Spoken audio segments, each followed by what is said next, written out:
Hello everyone, MD board based chemistry classes में आपका स्वागत है।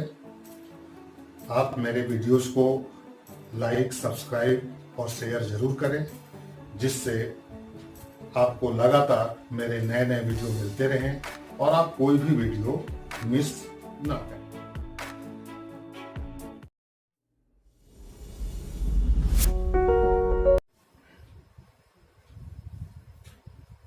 हेलो एवरीवन, आज का टॉपिक है हमारा अणुसंख्यक गुणधर्म, कॉलिगेटिव प्रॉपर्टी। क्या होता है ये अणुसंख्यक गुणधर्म? हम एक उदाहरण से समझते हैं। हम मान के चलते हैं कि दो अलग अलग पात्र में हम 1-1 लीटर जल लेते हैं और उसमें दो अलग अलग पदार्थों की समान मात्राएं हम घोलते हैं। मान के चलिए एक पदार्थ में, एक पात्र में हमने पदार्थ ए लिया है, इसके 3 मोल 1 लीटर में घोले हुए हैं। दूसरे पात्र में हमने बी पदार्थ लिया है, उसके भी 3 मोल हमने घोले हैं। तो यहां समानता क्या है? इकाई आयतन में मोलों की संख्या समान है। दोनों पदार्थों के जो विलयन है, इकाई आयतन में मोलों की संख्या समान है, लेकिन चित्र से ही स्पष्ट है कि दोनों पदार्थों की प्रकृति अलग अलग है, दोनों के नेचर अलग अलग है। स्पष्ट दिख रहा है कि एक के कण छोटे छोटे हैं, दूसरे के कण बड़े बड़े हैं, लेकिन दोनों की समान मात्रा इकाई आयतन में घुली हुई है। अब इन दोनों विलयनों के कुछ गुण ऐसे हैं जिनका यदि हम मापन करें, उदाहरण के लिए परासरण दाब, आगे हम लोग परासरण दाब डिटेल्स में पढ़ेंगे। अगर इन दोनों विलयनों के हम परासरण दाब ज्ञात करें तो हम पाते हैं कि दोनों विलयनों के परासरण दाब समान है। इसका मतलब है कि परासरण दाब का मान विलयन के इकाई आयतन में उपस्थित विलेय पदार्थ के कणों की संख्या, मोलों की संख्या पर निर्भर करती है। उस पदार्थ की प्रकृति से अणुसंख्यक गुणधर्म का कोई लेना देना नहीं है। तो विलयनों के वे गुण जो कि विलयन में उपस्थित विलेय पदार्थ के कणों की संख्या पर निर्भर करते हैं, न कि उनकी प्रकृति पर, हम अणुसंख्यक गुणधर्म या कॉलिगेटिव प्रॉपर्टीज कहते हैं। हमारे सिलेबस में 4 अणुसंख्यक गुण हैं। वाष्प दाब में आपेक्षिक अवनमन, क्वथनांक में उन्नयन, हिमांक में अवनमन और परासरण दाब। तो इस प्रकार अणुसंख्यक गुण 2 नंबर के प्रश्न के रूप में परीक्षा में पूछा जाता है। अब ये जो 4 अणुसंख्यक गुणधर्म हम लोगों ने यहां लिखा है उदाहरण में, इन चारों को हमें सिद्ध करना है कि ये अणुसंख्यक गुणधर्म हैं, अर्थात इनका मान विलयन में उपस्थित विलेय पदार्थ के कणों की संख्या पर निर्भर करता है। विलयन में विलेय के कणों की संख्या में वृद्धि होगी तो इनके मानों में भी वृद्धि होगी। विलयन में विलेय के कणों की संख्या में कमी होगी तो इनके मानों में भी कमी होगी। तो अब हम लोग एक एक करके इन चारों के बारे में पढ़ेंगे।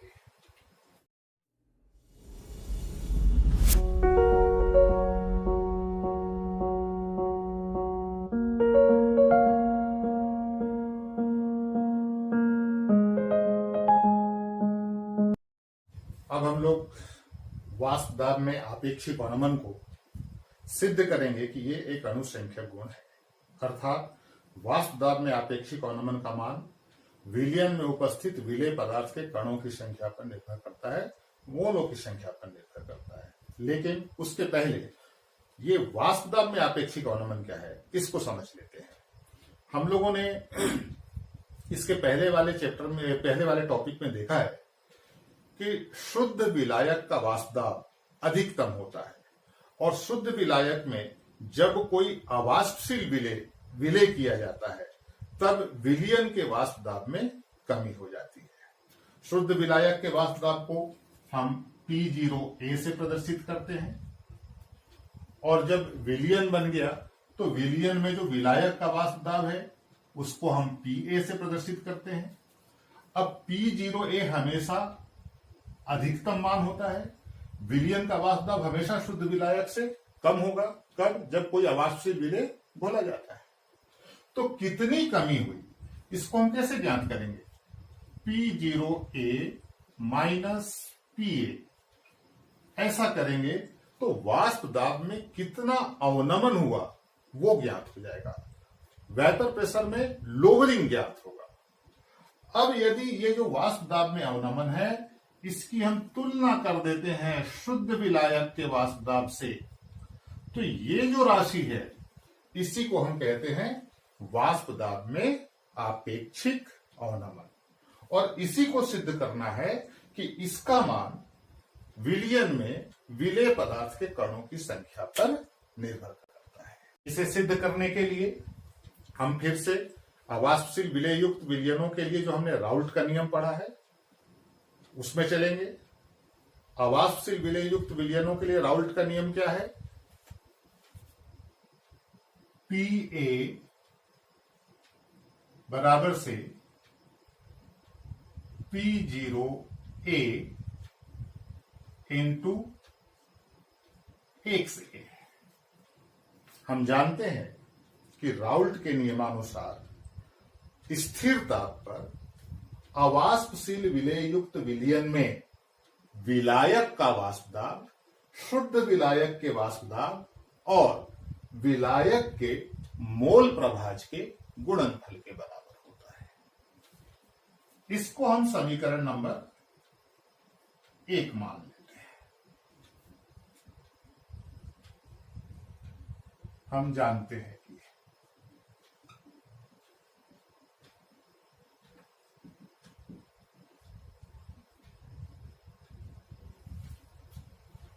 हम लोगों ने यह भी देखा है कि शुद्ध घटक का मोल प्रभाज 1 होता है और विलयन के दोनों घटकों के मोल प्रभाजों का योग वह भी 1 होता है।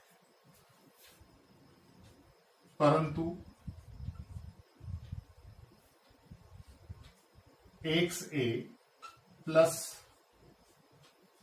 XB equal to 1।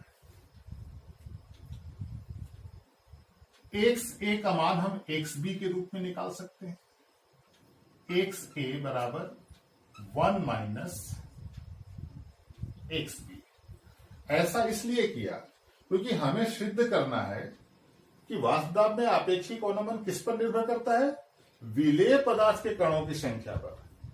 ये वाला जो समीकरण है इसमें कहीं भी विलेय वाला पद नहीं है, लेकिन XA की जगह जब हम 1 माइनस XB रखेंगे तो विलेय वाला पद आ जाएगा।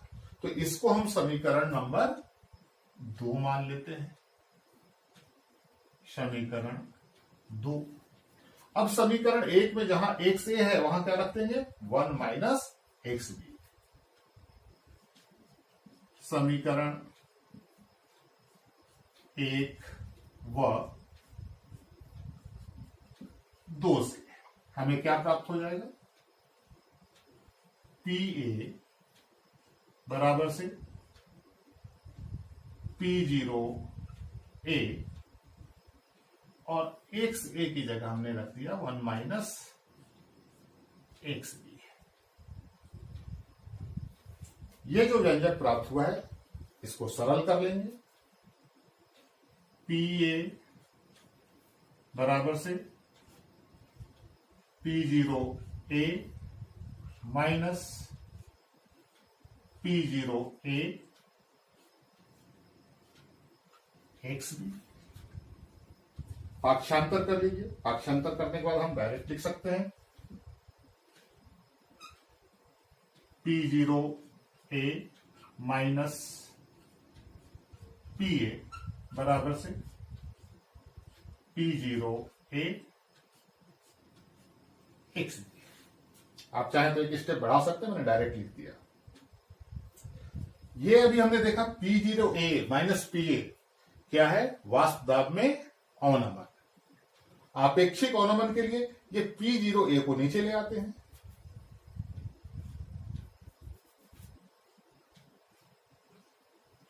P0A माइनस पी ए बटे P0 ए, और ये बराबर से क्या आ जाएगा XB। देखिए यहां पे प्राप्त हो गया है कि वाष्प दाब में आपेक्षिक अवनमन का मान किस पर निर्भर कर रहा है, विलेय के मोल प्रभाज पे। तो इस प्रकार वाष्प दाब में आपेक्षिक अवनमन एक अणुसंख्यक गुण होगा। यहां आपको बता दें, इस पे हमें गणितीय सवाल भी करने हैं। गणितीय सवाल में वाष्प दाब में आपेक्षिक अवनमन की सहायता से विलेय पदार्थ का अणुभार ज्ञात करने के लिए आता है। तो XB का यदि हम इसके अंदर मान रख दें तो विलेय पदार्थ का हम अणुभार ज्ञात कर सकते हैं। उस स्थिति में इसको हम समीकरण नंबर 3 कर दें और XB का मान रखेंगे, परंतु XB इक्वल टू NB बटे NA प्लस NB, विलेय के मोलों की संख्या बटे विलयन में उपस्थित कुल मोलों की संख्या। अब मोलों की संख्या को हम इस प्रकार से लिख सकते हैं, NB को लिख सकते हैं WB बटे NB, विलेय का द्रव्यमान बटे विलेय का अणुभार। इसी प्रकार Na को WA बटे Ma प्लस WB बटे NB। अब हमें पता है कि तनु विलयनों में विलेय पदार्थ की मात्रा बहुत कम होती है। तो ये जो विलेय के मोलों की संख्या है WB बटे MB, इस भिन्न के हर में उसको हम नगण्य मान सकते हैं। कोई भी अगर छोटी राशि है तो भिन्न के हर में उसे नगण्य माना जा सकता है। तो हम लिख सकते हैं, क्योंकि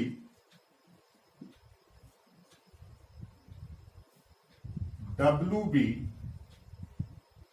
upon NB is very very less than WA upon MA, अतः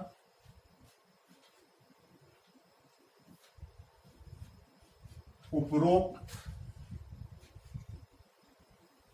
भिन्न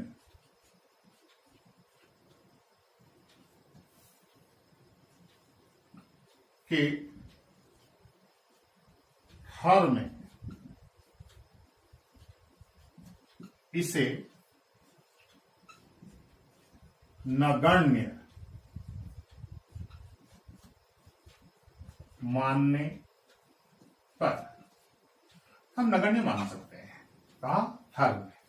तो ये क्या प्राप्त हो जाएगा, XB equal to WB upon MB बटे में WA बटे MA। इसको सरल कर लेते हैं,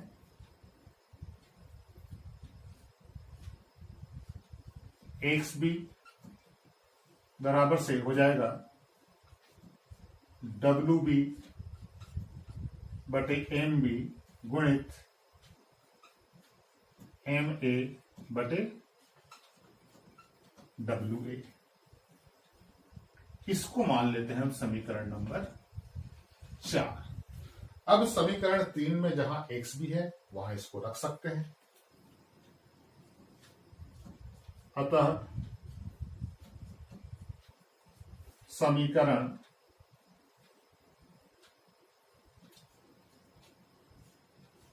3 व 4 हमें प्राप्त हो जाएगा P0 A minus PA upon P0A बराबर से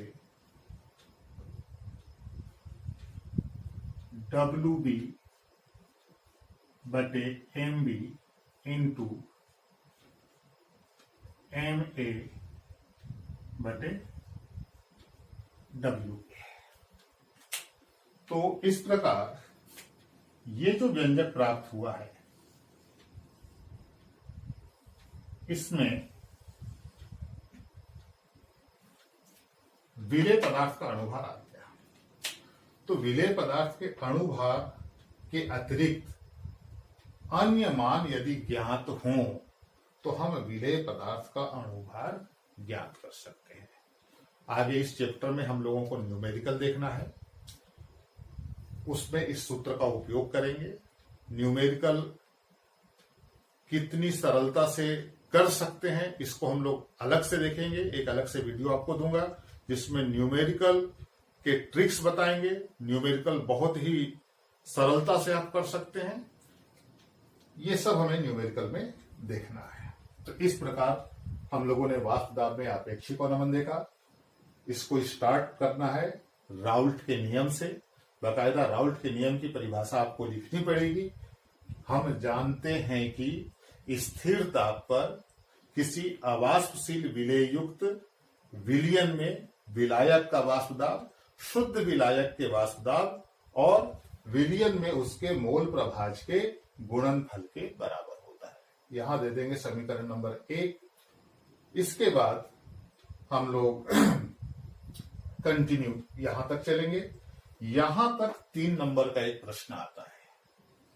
तो जैसे 3 नंबर का प्रश्न आपसे पूछा जाता है कि राउल्ट का नियम क्या है, सिद्ध कीजिए कि वाष्प दाब में आपेक्षिक अवनमन विलेय के मोल प्रभाज के बराबर होता है। तो यहां से लेकर आपको यहां तक करना होगा। पहले इस चैप्टर से 5 मार्क्स का क्वेश्चन आता था, तब हम लोग यहां से लेके यहां तक पूरा करते थे। लेकिन अब याद रखना है कि इस चैप्टर से प्रश्न कितने नंबर का आएगा, 3 नंबर का। तो 3 नंबर का प्रश्न यहां से लेके यहां तक कंप्लीट होता है। आपको ये परिभाषा लिखनी होगी। मैंने यहां हम जानते हैं कि करके छोड़ दिया है, पूरी परिभाषा राउल्ट के नियम की इस सूत्र को परिभाषित करना है। तो आज के लिए इतना ही। अगले वीडियो में हम लोग आगे के अनुसंख्या गुण देखेंगे।